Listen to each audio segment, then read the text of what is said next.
Russian news outlets claimed on Sunday that Russia has begun shipping the first of the S-400s to India, citing Dmitry Shugayev, the head of the Russian Military Cooperation Agency, who stated that the first S-400 unit will arrive in India by the end of this year.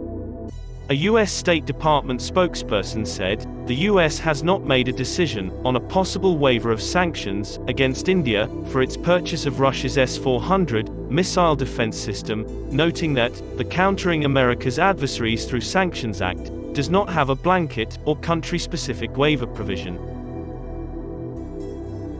When it comes to foreign policy, Washington might appear to be its own worst enemy at times. Political leaders in the United States frequently say and do things that appear to be intended to alienate friends and other international partners. President Biden is about to face a test to see if he can keep favorable relations with countries that are essential to national security better than his predecessor. The exercise comes in response to India's decision in 2018 to buy Russia's S-400 air defense system, which consists of a suite of surface-to-air missiles and radars designed to intercept a variety of aerial threats. CAATSA has a variety of sanctions for a variety of offenses, and Sections 231 and 235 of the statute put India in an inevitable crossfire.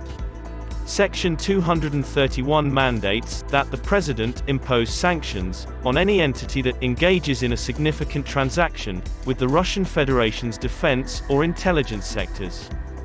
Section 235 describes the sanctions that may be imposed, which include but are not limited to prohibiting any transactions in foreign exchange that are subject to the jurisdiction of the United States and in which the sanctioned person has any interest, and forbidding any transfers of credit or payments between financial institutions, or by, through, or to any financial institution, to the extent that such transfers or payments are subject to the jurisdiction of the United States, and involve any interest of the sanctioned person.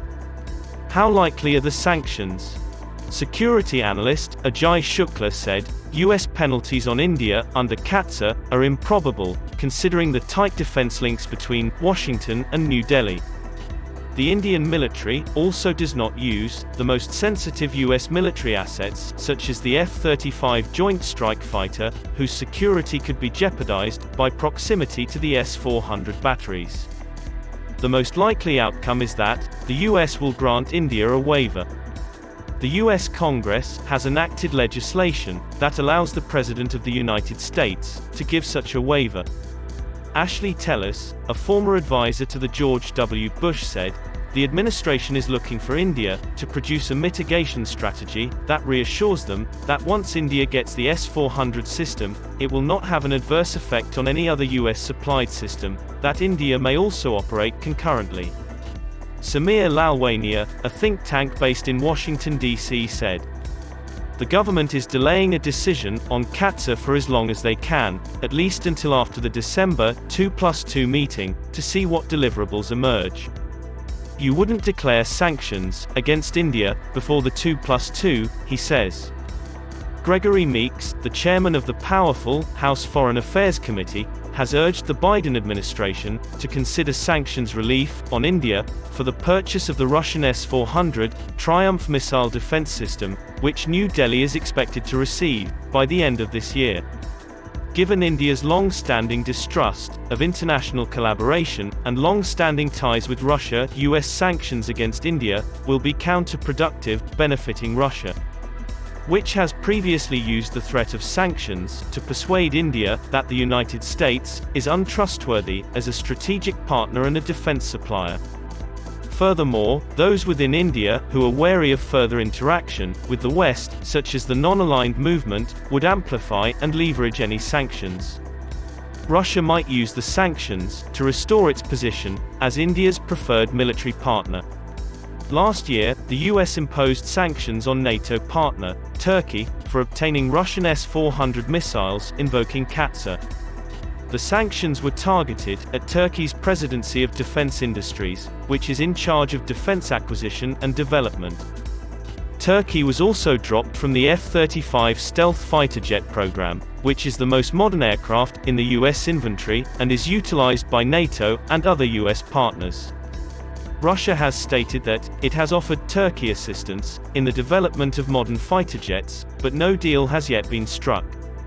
The Russian contribution of India's arms imports declined from 74% in 2015 to 56% in 2019, with American products such as the P-8 Poseidon maritime patrol aircraft making up much of the gap. U.S. aircraft companies are competing for fighter awards to both the Indian Air Force and Navy.